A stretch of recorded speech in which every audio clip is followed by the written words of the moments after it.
Hello, আসসালামু আলাইকুম। This is me পাপড়ি। কি অবস্থা সবার? আশা করি সবাই ভালো আছেন। আলহামদুলিল্লাহ আমিও অনেক বেশি ভালো আছি। কদিন আগে আমি গাজীপুর সাফারি পার্কে ব্লগটা আপলোড করেছিলাম। তারপর আমরা গিয়েছিলাম হুমায়ুন আহমেদের বাড়ি নুহাশপল্লীতে। সেটার ব্লগই আজকে শেয়ার করব আপনাদের সাথে। সাফারি পার্ক থেকে বের হয়ে আমরা দুপুরে লাঞ্চের জন্য একটা রেস্তোরাঁয় ঢুকে এবং সবাই মিলে দুপুরে লাঞ্চটা সেরে নিই আর কিছুক্ষণ রেস্ট নিয়ে নিই। আর ভর্তাগুলো বেশি মজা ছিল আর এই গরু গোস্তটা এত আহামরি ছিল না, এখানে সব হাড্ডি ছিল। খাওয়া দাওয়া শেষে আমি আর পাপ্তি মিলে টুকটাক একটু রেডি হয়ে নিচ্ছিলাম, একটু সুন্দর লাগার জন্য একটু টুকটাক সাজতেছিলাম যেন ছবি ভালো আসে। তারপর রাস্তাটা দেখতেছিলাম, রাস্তাটা এত সুন্দর ছিল আর এত সুন্দর ওয়েদার ছিল, হালকা হালকা ঠান্ডা ঠান্ডা বাতাস। কিছুক্ষণের মধ্যে চলে আসছে এই যে আমরা নুহাশপল্লী, তার এখানে বিভিন্ন রকমের ফল বিক্রি করা হচ্ছে। সবাই মিলে একটু দাঁড়া দাঁড়া দেখতেছিলাম আর ওদিকে মামা গাড়ি পার্কিং করতে, তারপর এদিকে বিভিন্ন দোকান দেখতেছিলাম, অনেক কিছু বিক্রি করা হচ্ছিল বাট প্রাইস অনেক বেশি। আর মামা আমাদের জন্য টিকিট কাটতেছিল, আমরা এই গেটের সামনে দাঁড়ায় একটু ছবি টবি তুলতেছিলাম, মানে স্মৃতি আর নুহাশপল্লী পুরোটা ঘুরে দেখার জন্য একজনে 200 টাকা করে টিকিট। আমি এটা দেখে পুরাই যাই হোক, ভিতরে ঢুকলাম, খুবই সুন্দর লাগতেছিল। আমি ফার্স্ট টাইম এই জায়গায় আসছি, তো মামা আমাদেরকে সবাইকে বলতেছিল হুমায়ুন আমাদের এখানে ছবি করছে, এখানে এটা লিখছে, কবিতা লিখছে, আর এখানে অনেক অনেক স্মৃতি, আর এটা কিন্তু খুবই সুন্দর। আর আমরা বিভিন্ন জায়গায় ছবি তুলতেছিলাম, ছবি তোলার অনেক সুন্দর সুন্দর প্লেস আছে। আর এখানে মানুষ বসে বসে আড্ডা দিচ্ছিল, ব্যাডমিন্টন খেলতেছিল, আমরাও অনেক বেশি মজা করছিলাম, দৌড়াদৌড়ি করতেছিলাম, মানে অন্যরকম একটা ভালো দিন কাটছে ওদিন আমাদের। সবাই সবাইকে ছবি তুলে দিচ্ছিল আর আমি একটু ব্লগের জন্য ক্লিপ নিচ্ছিলাম আর আমাকেও দেখাচ্ছিলাম। আর ওদিনের ওয়েদারটা খুবই ভালো ছিল, হালকা রোদ, হালকা বাতাস, হালকা শীত, মানে সবকিছুর কম্বিনেশন খুবই ভালো ছিল। আর এই ছোট্ট ঘরটা খুবই সুন্দর। আমি তো ছবিতে দেখছিলাম আগে হুমায়ুন আহমেদের, আর আজকে বাস্তবে দেখতেছিলাম, খুবই ভালো লাগতেছিল নিজের চোখে সবকিছু দেখতে পেরে। আমরা হেঁটে হেঁটে প্রত্যেকটা জায়গায় ঘুরে ঘুরে ছবি তুলতেছিলাম, খুবই ভালো লাগতেছিল আর আড্ডা দিতেছিলাম, হাসি ঠাট্টা করতেছিলাম। আর আমি প্রত্যেকটা জিনিস দেখে খুবই অবাক হচ্ছিলাম, কারণ প্রত্যেকটা জিনিস এত সুন্দর, মানে এত সুন্দর করে তৈরি করেছে এই বাড়িটা। মানুষটা কিন্তু কাজ আমাদের মধ্যে বেঁচে নেয়, বাট মানুষটার স্মৃতি আমাদের মধ্যে রয়ে গিয়েছে। আর এখানে অনেক অনেক মানুষ ছিল, আর এটা ছিল সুন্দর একটা বট গাছ, অনেক বড় বট গাছ, বিভিন্ন ধরনের মূর্তি ছিল এবং পুকুর ছিল। আর ওই পাশে নাকি আরো বড় পুকুর ছিল, আগে নাকি আরো অনেক কিছু ছিল, সুন্দর ছিল, এখন অনেক কিছুই নেই। তারপর আমি আর আরাব মিলে একটু দুষ্টামি করতেছিলাম। আর এটা হচ্ছে সম্পূর্ণ মাটির বাড়ি। মাটির বাড়ি দেখতে কিন্তু আলাদা অন্যরকম সুন্দর লাগে। আর আমরা সবাই মিলে ভেতরটা ঘুরে দেখতেছিলাম যে আসলে মাটির বাড়ি দেখতে কেমন হয়। আর এটার ভিতরে কিরকম যেন একটা গন্ধ ছিল, আর দেওয়ালে অনেক লেখালেখি ছিল, আমরা তো আমাদের নামটাও লিখে দিয়ে এসেছি। তারপর আমরা সবাই মিলে একটু বসে বসে রেস্ট নিচ্ছিলাম, কারণ অনেক হাঁটাহাঁটি করছিলাম। তারপরে এই যে এখান দিয়ে যাওয়ার রাস্তা আছে, আমরা এক জায়গা দিয়ে আসছি, এখন আরেক জায়গা দিয়ে যাচ্ছি। আর এখানে অনেক পশু পাখি ছিল, যেমন গরু ছিল, অনেকগুলা কবুতর ছিল, সব কিছু দেখার জন্য লোকজন ছিল, ভালোই লাগতেছিল পরিবেশটা। আর আমরা এখন যাচ্ছি সবাই মিলে হেঁটে হেঁটে হুমায়ুন আহমেদের কবরটা দেখার জন্য।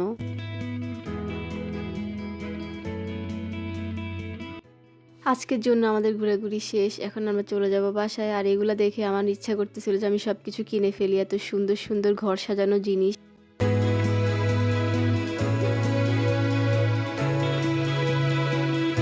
আমি এই প্রথমবারের মতো গাজীপুরে আসছি, ঘুরছি, খুবই ভালো লাগছে। আর সবচেয়ে ভালো লাগতো যদি আমি এই রিক্সাগুলো উঠতে পারতাম। এই ফার্স্ট টাইম আমি এরকম ছোট ইউনিক রিক্সা দেখছি, আর আমার খুবই মানে মজা লাগতেছিল যে উঠতে পারলে ভালো লাগতো। আমি ঘুমাই গেছি, ঘুম থেকে উঠে অনেক কিছু খাইছি, চা খাইছি, আর এই চাটা অনেক বেশি মজা ছিল। পপকর্ন খাইছি, চিপস খাইছি, মানে খাওয়ার তালে ছিলাম। তারপরে এক ঘুম দিছি, ঘুম থেকে উঠে দেখে আমি ঢাকা চলে আসছি, আর খুবই মজা লাগতেছিল। পরে অবশ্য খুবই বিরক্ত লাগছে, মানে পুরাই বোরিং হয়ে গিয়েছি। 3 ঘন্টারও বেশি জ্যামে বসেছিলাম আমরা, মানে সেদিন কি পরিমাণ জ্যাম ছিল যা বলার ভাই। তো আমরা সময় কাটানোর জন্য সবাই মিলে মুভি দেখতেছিলাম, গান গাইতেছিলাম, গান শুনতেছিলাম, আর খাওয়া দাওয়া তো আছেই। আর আমি তো কিছুক্ষণ পর পর ঘুমাচ্ছিলাম, উঠতেছিলাম, দেখতেছিলাম যে জ্যাম কি গেছে নাকি আছে। শান্তি।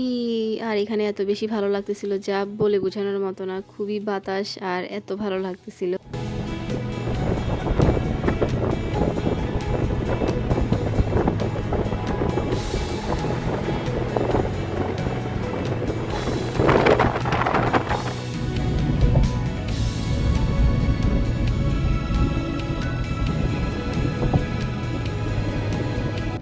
তারপর কুমিল্লাতে এসে আমরা মিয়ামিতে নামি ফ্রেশ হওয়ার জন্য, কিছু খাওয়ার জন্য। আর এদিকে বসে বসে আমরা কথা বলতেছিলাম যে কি খাওয়া যায়। মিয়ামির খিচুড়ি হচ্ছে বেস্ট, একদম সবাই পছন্দ করে এমন মজাদার খিচুড়ি আর সালাদ। আর আমি তো ভয় কিছু খাবো না, সেজন্য আমি ওদের খাওয়া দেখতেছিলাম, আর আমি খাচ্ছিলাম কফি। আর এই কফিটাও অনেক বেশি মজা ছিল, আমার কেন জানি কফি এত ভালো লাগে। খাওয়া দাওয়া করতে করতে আমরা আজকে ট্যুরটা নিয়ে গবেষণা করতেছিলাম, নুহাশপল্লীতে এটা দেখছি সেটা দেখছি, এভাবে করতে করতে আজকের দিনটা আমাদের এভাবে কেটে গিয়েছে, আর অনেক বেশি ভালো সময় কাটিয়েছি।